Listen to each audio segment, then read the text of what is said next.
Heavenly Father, we come boldly before your throne of grace, petitioning the gift of your Spirit as we open your word. I pray that you will give us of your mind, that you will lead us and guide us. Father, I pray that we will have a deeper understanding of the prophecy that you've given to us. You've promised a blessing when we open and understand prophecy, and you've promised to give us understanding. And Father, you've also said that we should come and let us reason together. So I pray, Father, that as we reason together here, you want us to reason with you, and you want also us to reason one with another. And so I pray that as we reason one with another, that you will lead us and guide us, give us of your wisdom, knowledge, and understanding in these things.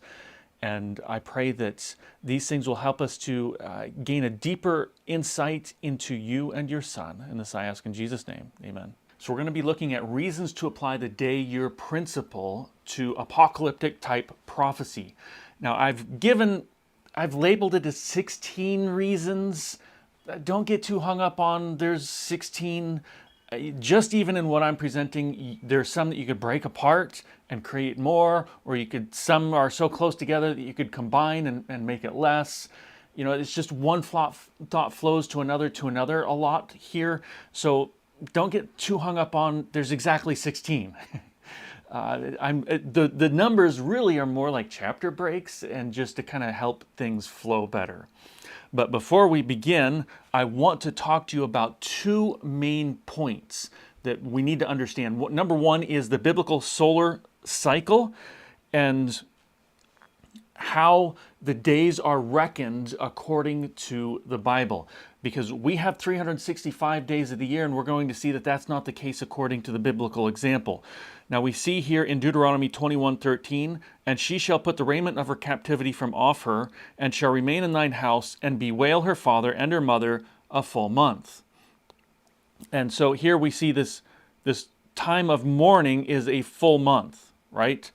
And after that, she shall go in under her husband and he shall go in under her and be her husband, and she shall be thy wife. So we've got a full month that's mentioned here in this time of mourning. But when we compare that with Deuteronomy 34 and verse 8, it gives us specifically 30 days for this time of weeping and mourning. So here we've got a biblical principle that a month is made up of 30 days. It's not like the Gregorian calendar today where some months are 28 and some months are 30 and 31 and they're all over the place. You know, one ruler decided he wanted to rob some days from another month to make his month bigger so that he was a bigger ruler kind of thing. That's not the case in the Old Testament. We've got 30 days per month, and that's just how it worked. With that, though, when we go to 1 Kings chapter 4 and verse 7, we find out how many months there are in a year. And it says, "And Solomon had 12 officers over all Israel, which provided victuals for the king and his household, and each man had his month in the year made provisions." So here we see the biblical principle that the year has 12 months in it. So when we do the math, we get 12 years times, or 12 months times 30 days in a month, and that brings us to 360 days out of the year. Not 365, but 360 days a year. You might say, but wait a minute, isn't a year 365 days? So how does that work? Has time changed since then? Or something weird gone on? No, time hasn't changed since then. There are actually 365 days out of the year, but the calendar that they had reckoned 360 days a year. So their calendar would get off from the true solar cycle. Now they had ways of dealing with like the wave sheaf offering to reset their calendar to the solar system. And we won't go into that. But the bottom line is this is a calendar that God gave them, and so this is what was used. So the question might arise, well, why don't we just use 365 days a year since that's how many days there really are today and back then? Well, because that's not the calendar that God gave. God gave the calendar of 360 days out of the year, and so he gave these time prophecies in the context of this calendar, which means we need to apply the times according to this calendar, not our own. Even though we've got 365 days of the year, we can't apply it to that. If we do apply 365 days to the year, then we are adding our own private interpretation, and we need not to be doing that. We need to stick with the Bible calendar, because these prophecies are couched within the context of the biblical calendar, which is 360 days a year. The reason that comes up is because we're going to be talking about time and how it's calculated. The other thing that I really wanted to bring out is preterism and futurism versus historicism. So I want to talk briefly about these 3 points of view real quick. Generally, preterists interpret the little horn of Daniel 7 as Antiochus Epiphanes, who desecrated the Jewish temple from 167 to 164 BC. So they believe the 3.5 years, which is spoken of as times, and dividing of time of Daniel 7, they believe that that's 3.5 years, literal years. And they also apply the 2,300 days of Daniel 8:14 as a literal time, along with other apocalyptic type prophecies. They take them as literal time. And we're going to look at some of the issues with that, but I just wanted to bring that up. Now, futurism, this is another style of interpretation of prophecy. Futurism generally teaches that the little horn of Daniel 7 represents a future Antichrist who will sit in a rebuilt Jewish temple for 3.5 literal years at the very end of the Christian dispensation. They also believe the 2,300 days of Daniel 8:14 are literal days. Now, I realize that the Left Behind series is a fictional series because it has yet to happen, but I find it interesting that they've got somebody by the name of Nicolae Carpathia as the Antichrist, and that's way off into the future. So preterists say it's Antiochus way off in the past, and futurism says, no, the Antichrist is way off in the future. Preterists and futurists. Now, remember that these prophetic interpretations came from Catholic priests, specifically Jesuits, for the purpose of pointing the finger of prophecy anyway but to their church. So it doesn't matter which way you go. You can say that the Antichrist is in the past. You can say the Antichrist is way off in the future, just as long as you don't say it's now. Just as long as you don't interpret time to be day for year. And that really is the foundational difference between these 3 styles of interpretation. Preterism, futurism, and historicism is the way that time is interpreted, because that's key to this thing. So preterists and futurists both agree in understanding prophetic time as literal time. In contrast, historicists teach and have held that time within the context of prophecy is to be understood by applying a day for a year principle. So with those 2 points, the 360 days out of the year and a brief understanding of the differences between preterism, historicism, and futurism. Now let's jump into the reasons for applying the day-year principle. Now, you might notice we're starting with reason number 2. The reasons that I've got listed are not in any particular order except reason number 1. And reason number 1 is reason number 1 for a reason, and we'll touch on that one last. So that means we're going to start with reason number 2. Here we've got James 5:17 from the scripture. Elias was a man subject to like passions as we are, and he prayed earnestly that it might not rain, and it rained not on the earth by the space of 3 years and 6 months. So this is the normal way of talking about time. And you know, in Daniel 7, it talks about time times the dividing of time. You calculate that out, and it's 3.5 years. But that's an odd way of saying that. We're going to look at that. So that's kind of this point. But we see here that the Bible, in outside of apocalyptic type prophecy times, is generally spoken of normally. 3.5 years. We've got another example here, Jesus in Luke 4:25. But I tell you the truth, of a truth, many widows were in Israel in the days of Elias, when the heaven was shut up 3 years and 6 months, when great famine was throughout the land. So the normal way the Bible refers to 3.5 years is 3.5 years. Now let's compare that with apocalyptic type prophecy. And in Daniel 7:25 it says time, times, and dividing of time. Or Daniel 7, or over in Daniel chapter 9, sorry, that's Daniel chapter 9, not Daniel chapter 7. Daniel chapter 9, verse 24 talks about 70 weeks. 25 talks about 70 weeks and 62 weeks. And verse 27 talks about week. This is very peculiar. Also, Revelation 11:2 and 13:5 talk about 40 and 2 months. That's a very peculiar way of saying that. Or Revelation 11:3, 1,260 days. Now, prophetic times are very peculiar even to the people of the Bible. The point that I'm trying to draw here is that not even the Bible people talked like this when they talk about times. They don't say time times the dividing of time when they're talking about 3.5 years.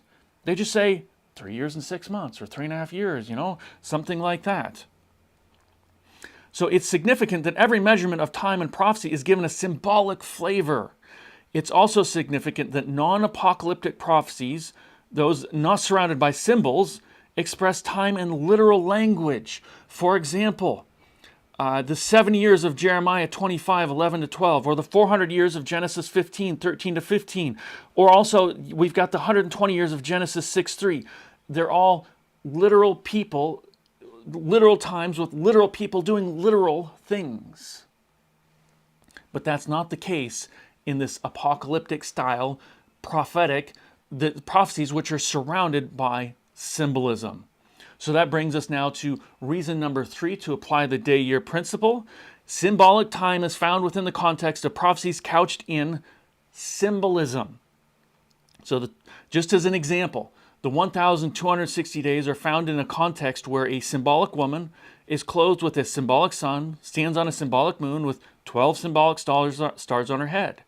She's persecuted by a symbolic dragon who has 7 symbolic heads, 10 symbolic horns, and who casts a third of the symbolic stars of the heaven to the earth.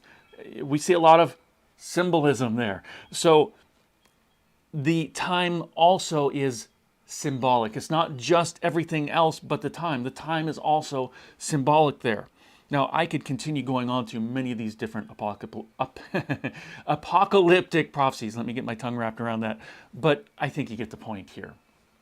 So let's go on to point number 4, or reason 4, the fourth reason to apply the day-year principle.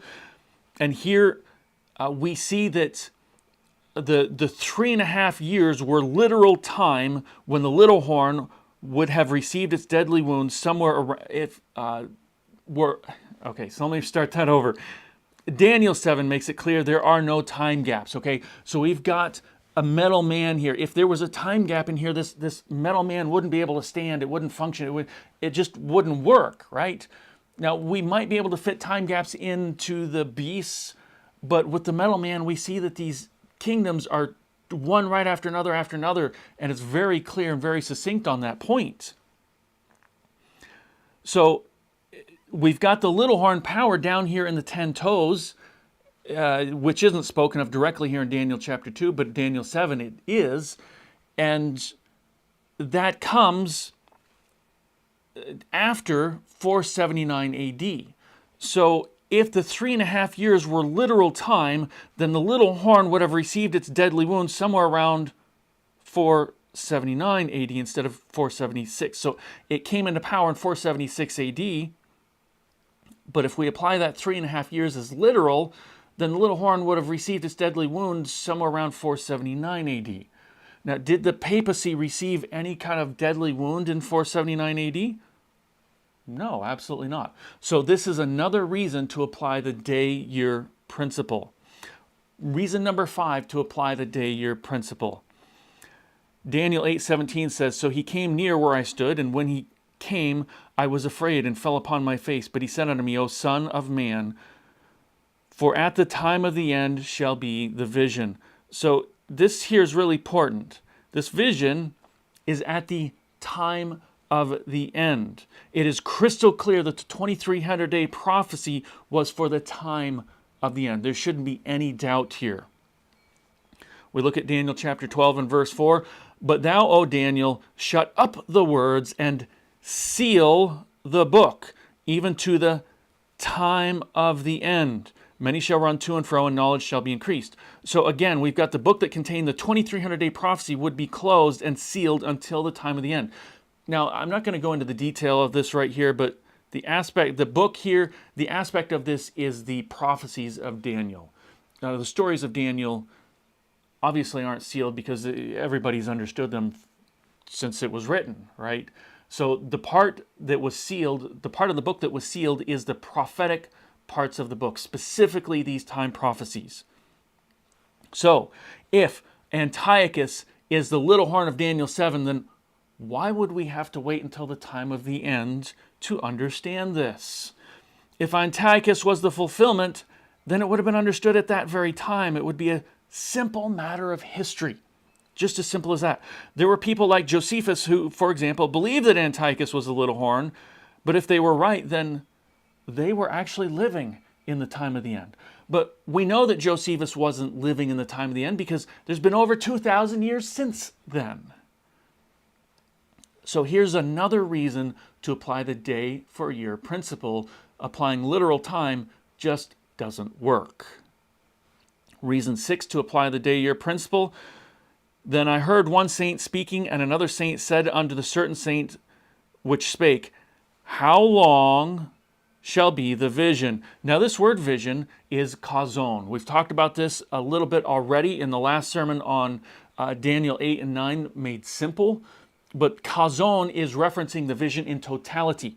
So the question is being asked, how long is this vision in totality, which starts with the Medes and the Persians and goes all the way down to pagan Rome and even to the little horn of papal Rome. So how long is this vision? Then concerning the daily and the transgression of desolation, to give both the sanctuary and the host to be trodden underfoot. So Daniel, the question is being asked about the timing of the vision in totality. How long is this vision from the Medes and the Persians all the way down to the little horn that is mentioned there in Daniel 8, or the papal system? We go to Daniel 8:15 and we see something similar. And it came to pass when even I, Daniel, had the vision, and this word is kazon, and sought for the meaning. The vision in totality. He sought for the meaning of the vision in totality. So again, Daniel is seeking to understand the vision in totality. The angel starts with telling him about the Medo-Persia, which ruled from 539 to 331 BC. And then he goes on to Greece, which was 331 to 168 BC. And then he goes on to pagan Rome and even to papal Rome. And so the question is, how long is all of this? From the Medes and the Persians all the way to pagan Rome, or to papal Rome. So the question then arises, why would all this information be given and huge time spans be talked about if the 2300 days were literally just over 6 years? Why would he be talking about the Medes and the Persians and then going on all the way down through all this time period if 2300 days was literal days? This would be an excess of information. It would only cause to confuse the reader, the viewer, and Daniel as to this time period and what all it encapsulates. This just does not make sense. So we're actually saying that we're dealing with centuries here, not literal days. Reason number 7 to apply the day for a year principle. Daniel 8:25 says, And he shall also stand up against the prince of princes, but he shall be broken without hands. Okay, so this is the Antichrist power that is broken without hands. Now the little horn here is destroyed without hand by Christ, which is the second coming. This can also be seen in Daniel 2 as a stone that is destroying the image there. And remember that the Antichrist power is after the 10 divisions of Rome, or those 10 toes. So we know that the Antichrist power is destroyed at that point, which is the rock without hands that is coming down and destroying that image. So the little horn is regularly accepted as the Antichrist power, or the man of sin. Now, why do I bring that up? Because Paul tells us more about the destruction of the man of sin in 2 Thessalonians 2 and verse 8. And he says, And then shall that wicked be revealed, whom the Lord shall consume with the spirit of his mouth, and shall destroy with the brightness of his coming. So the man of sin is to be destroyed with the brightness of his coming. Now, these time periods begin in Daniel's day and go to the second coming of Christ. This can't be a matter of just a few years. It just does not work. Reason number 8, to apply the day for a year principle, and it ties in with the reason that we just looked at. Again, we're looking at 2 Thessalonians verses 7 and 8 this time. For the mystery of iniquity does already work. So here he's saying it's already working. Only he who now letteth will let until he be taken out of the way. And then shall the wicked be revealed, whom the Lord shall consume with the spirit of his mouth, and shall destroy with the brightness of his coming. So here we've got this Antichrist power beginning in the time period of Paul and going all the way to the second coming. Now, if the prophecies concerning the man of sin are literal days, which means a literal single individual, which remember, preterism says it's Antiochus Epiphanes, or futurism says it's Nikolai Carpathia, off in the future, just as an example. And it's one single man. Then the question is, how can he live from the time of Paul all the way to the second coming? You see, again, we've got a problem with taking these time periods as literal times. We need to apply the day for a year principle. Reason number 9 to apply the day year principle. Daniel 1:5 says, and the king appointed them a daily provision of the king's meat and of the wine which he drank, so nourishing them 3 years, that at the end thereof they might stand before the king. So now we're going to compare this with another verse talking about the same thing, Daniel 1:18. Now at the end of the days that the king had said he should bring them in, then the prince of the eunuchs brought them in before Nebuchadnezzar. So note here that days is a general time period, but it is literally years. It's a general time period, but it's literally speaking of years. We're going to look at several examples of this. Daniel 4:25, that they shall drive thee from men, and thy dwelling shall be with the beasts of the field, and they shall make thee to eat grass as oxen, and they shall wet thee with the dew of heaven 7 times, shall pass over thee. So here we're talking about 7 years. Now when we compare that with Daniel 4:34, and it says, and at the end of the days, I, Nebuchadnezzar, lifted up mine eyes unto heaven, and my understanding returned unto me. So again, days is a general time period, but we understand it to be literally referring to years. We've got other things like Daniel 5:11 speaks of the days of Nebuchadnezzar, but Nebuchadnezzar lived for years. The biblical term like latter days and days of these kings, etc., they mean years. So the word days, not referring to literal days, it's not an uncommon thing throughout the Bible. In fact, as we're going along here, we're going to find this principle throughout the Bible, that days can mean and is oftentimes understood to be literal years. Reason 10 to apply the day for a year principle. Job 10:5, are thy days as the days of man? So here we've got days paralleled with are thy years as the man's days. So we've got parallelism going on in Old Testament poetry. Days being paralleled with years. We've got this multiple times throughout. Job 15:20, the wicked man travaileth with pain all his days, and the number of his years is hidden to the oppressor. Job 32:7, I said days should speak, and multitude of years should teach wisdom. And again, we've got Deuteronomy 32:7. Remember the days of old and consider the years of many generations. So we've got days and years being paralleled in this poetry. Let's look at one more. Psalm 77:5. I have considered the days of old and the years of ancient times. So this is something that is very common from the Bible, and the Hebrew people would have understood this. And so I want to read something to you from William Shea. on this topic. And he says, when we come to the occurrence of the word days in the time prophecies, therefore, an ancient Semite whose mind was steeped in this parallelistic type of thought would naturally have made an association of years with the days found in a symbolic context. Now he's going to get a little more technical here, but bear with me. Just as he naturally would have identified years as the B word that would follow the A word days, he's talking about chiastic writing, and I'm not going to bore you with the details of this, but I'll sum this up here in just a minute. In its occurrence as part of a well-known parallel pair. So basically what William Shea is saying here is that the Hebrew people, when they saw days in apocalyptic style prophecy, they would have automatically gone, oh, that's years. Because they would have seen these parallels throughout the Old Testament. Some of the parallels that we just looked at as an example. Reason number 11 to apply the day for a year principle. Ezekiel 30 verse 3 says, for the day is near, even the day of the Lord is near. A cloudy day, it shall be the time of the heathen. Now, this is in the context now of prophecy. Okay, so a prophecy is being given here, and it's talking about the day of the Lord. Now, when we compare that to Isaiah 61:2, it says to proclaim the acceptable year of the Lord. So here we see this parallel. Day of the Lord is the year of the Lord. The pattern is set within prophecy also that a day is understood as a year. Let's look at a couple more. And what will ye do in the day of visitation?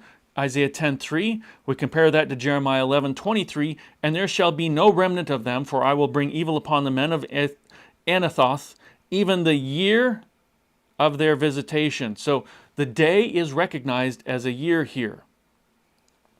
Isaiah 34:8. For it is the day of the Lord's vengeance. We looked at this one earlier, but now we're going to look at the second half of this. And the year of recompenses for the controversy of Zion. Now we compare that with Hosea 9:7. The days of visitation are come. The days of recompense are come. So yet again, over and over, we see, even within prophecy, the day for a year being used. So we've got one prophecy saying day, and we've got another prophecy speaking of the same thing, talking about year. So the pattern is set.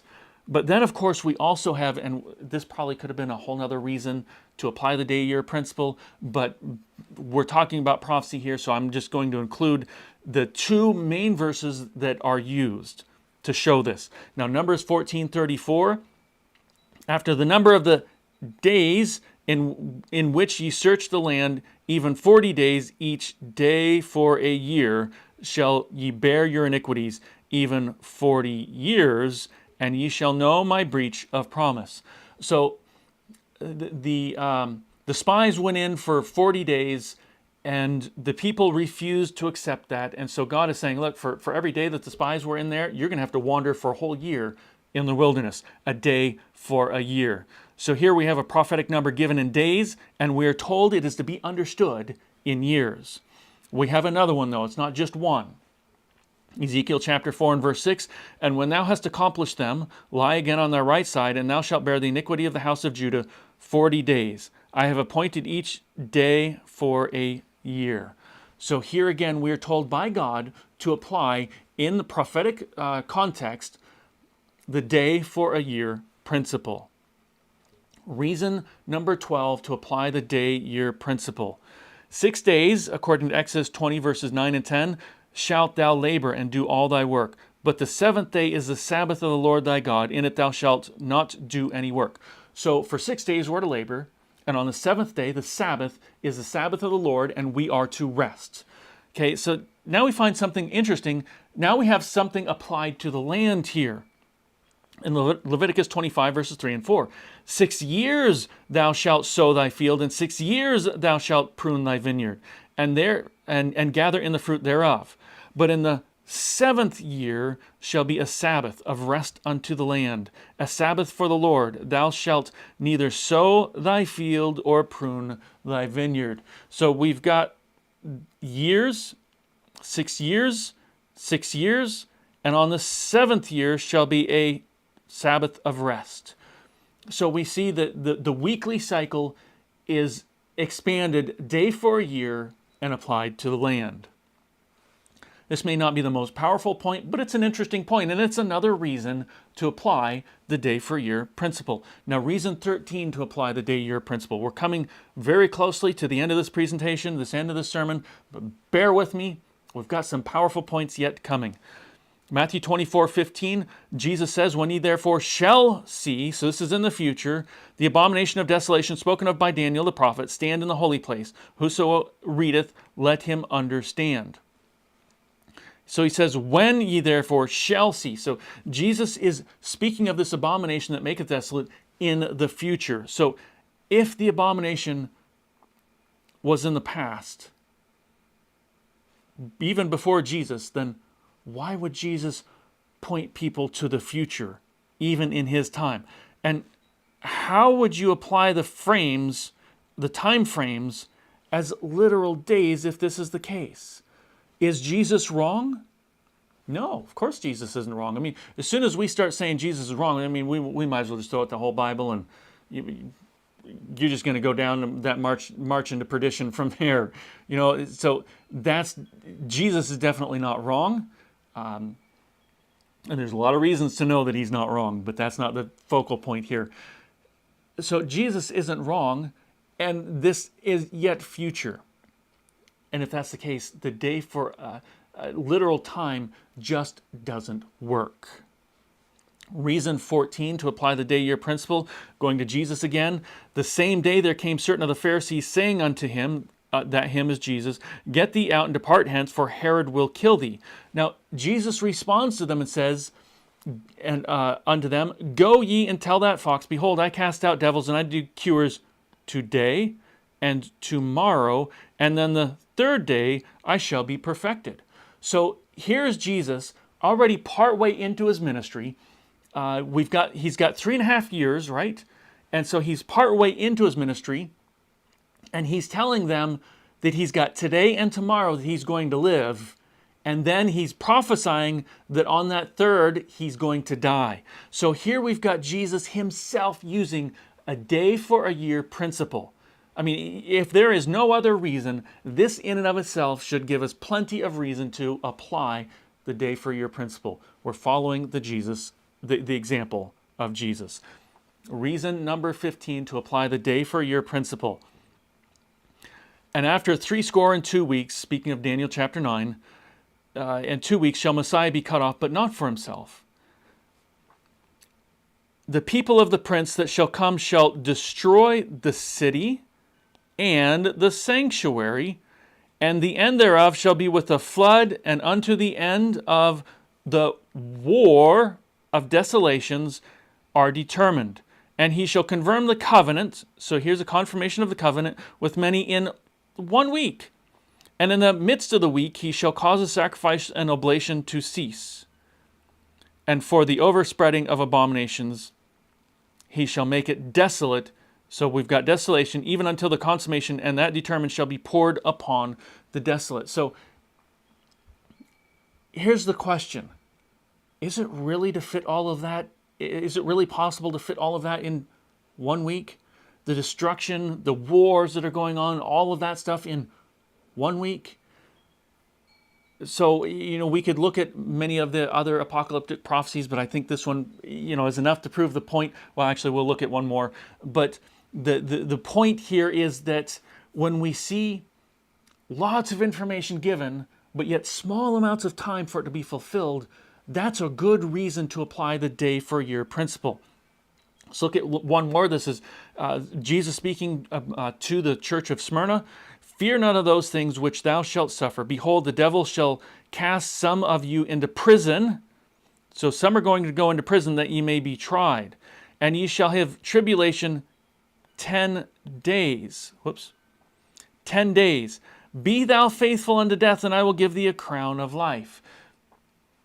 Tribulation for 10 days.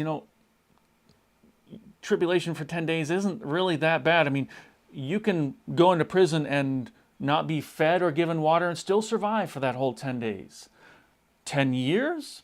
Now that's a whole nother story. So again, when we see lots of things that need to be fulfilled in a short time, it's like Is that realistic? No, the 10 days of persecution isn't really something to be overly worried about. Persecution is never fun, I'm sure. Being cast in jail like this is never going to be fun. But 10 days of it is bearable. Reason number 16 to apply the day for a year principle. This is where the rubber meets the road, and it's whether the events foretold in prophecy were fulfilled perfectly to the time. So again, there are three options. There is futurism, there is historicism, and there is preterism. The question is, which one? Now, there is one that stands out above the rest. When the rubber meets the road, there is one that stands out above the rest. The papacy, and we're going to look at how these things were fulfilled. The papacy ruled for 1,260 years, not days, years, during which the true church was forced to flee. Historical records confirm this time frame spanning from 538 to 1798. 538 all the way to 1798. Not just under 6.5 literal years. That's a long time period. Okay, during the church, the Smyrna period, the church endured 10 years, a whole 10 years of intense persecution under Emperor Diocletian from 303 to 313 AD. This period of suffering ultimately led to Constantine's Edict of Milan in 313 AD, which granted religious tolerance to Christians. This is how bad this was, that there had to be an edict in 313 to grant religious tolerance. There was a whole 10 years of this, not 10 days. 10 years. So the day for a year principle fits perfectly. A decree to build and restore Jerusalem was given in the year 457 BC. Speaking of Daniel chapter 9, Jesus was anointed in the year 27 AD. Jesus died in the spring of the year 31 AD, and Stephen was stoned in the fall of the year 34 AD, perfectly matching the 70 weeks prophecy of Daniel chapter 9, day for a year principle. It's a perfect fit. It does not fit with Antiochus. Antiochus did not rule for 3.5 years exactly. I don't remember if it was a little over or a little under, but the 3.5 years did not actually fit Antiochus. You've got to stretch things to get it to fit that time period. It does not work. But the prophecy of Daniel chapter 9, and the 70 weeks anchoring the 2,300 years, it fits perfectly. It fits absolutely perfectly. One last one that we'll look at before we go to the number one reason. The Millerites did indeed preach from Daniel 8:14 that the sanctuary was about to be cleansed. And this preaching took place right before the 2,300 years came to an end. Why didn't they preach from some other text? Simply because God wanted them to bring the world's attention to the 2,300 years that were about to end, and a significant event was about to take place in heaven, the Great Second Advent Awakening in the 1830s provides powerful evidence that the day-year principle must be applied to Daniel 8:14. We could go into this even greater. We could look at the Day of Trumpets and so on, and how William Miller started perfectly fulfilling the Day of Trumpets and proclaiming, what was about to take place in 1844 and so on and so forth. All of this fits perfectly. These things do not fit way back in the past. They do not fit way into the future. Preterists have a hard time with these issues because they have to put massive gaps in their prophecy to make things work with the past. Futurists do the same thing. They have to put massive time gaps in these prophecies to push things all the way into the future. But neither of those work. The historicist view is where the rubber meets the road. It is the one that stands out above the others. And remember, the other two were brought in by Jesuits for the purpose of taking the finger and the eyes off the true Antichrist power. Reason number one for applying the day for a year principle. Reason number one, Josiah Litch's prediction of the fall of the Ottoman Empire in 1840. This is the nail in the coffin to futurism and preterism. Josiah Litch, who was a key figure in the Millerite movement and later influential in the Seventh-day Adventist prophetic interpretation, applied the historical method to the fifth and sixth trumpets of Revelation 9. He used the day-for-a-year principle to predict that the Ottoman Empire would lose its independence on August 11, 1840. Now, he didn't do this by after August 11, 1840, looking back and saying, oh yeah, well, I knew that was going to happen. No. He put this out in print before it happened, predicting it. Now, has preterism done anything like this? Has preterism looked at prophecy and said, oh, this is what's going to happen yet in the future, and it happened perfectly to the day? Nope. Has futurism been able to look at prophecy and say, calculate these things out and say, oh, this is what's going to happen at this time? And has it happened perfectly? Nope. They've got the convenience of saying, well, it's all yet in the future. But it hasn't happened. Historicism has had the opportunity to apply this interpretation and predict something to happen, and it happened on the very day. It's awfully convenient that the other two have these big gaps of time in between there. But the fact is, there are no big gaps of time. And this is why the day-for-a-year principle and the historicist view is the nail in the coffin to futurism and preterism. So I'm going to give you a brief overview of this. We're not going to go into depth on this, but I want to give you a brief overview. So the prophetic basis is based on Revelation 9 and the Ottoman Empire. So Revelation 9 talking about the Ottoman Empire. Litch interpreted the fifth and sixth trumpets of Revelation 9, 1-21 as referring to the rise and reign of the Islamic Ottoman Empire, following earlier Protestant historicists who saw Islam as a key power in prophecy. So the fifth trumpet of Revelation 9, 1-12 is seen as the rise of the Arab Muslims under Muhammad and the spread of Islam from the 7th century and onward.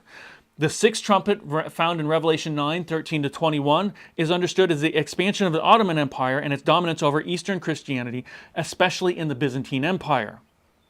Now, the key verse in all of this is Revelation 9:15, which says, "And the four angels were loosed, which were prepared for an hour, and a day, and a month, and a year, for to slay the third part of men." So we've got a time prophecy given in this.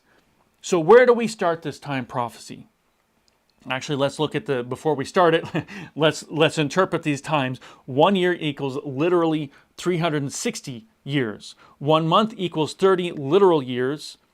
1 day equals 1 literal year. And 1 hour equals 15 literal days.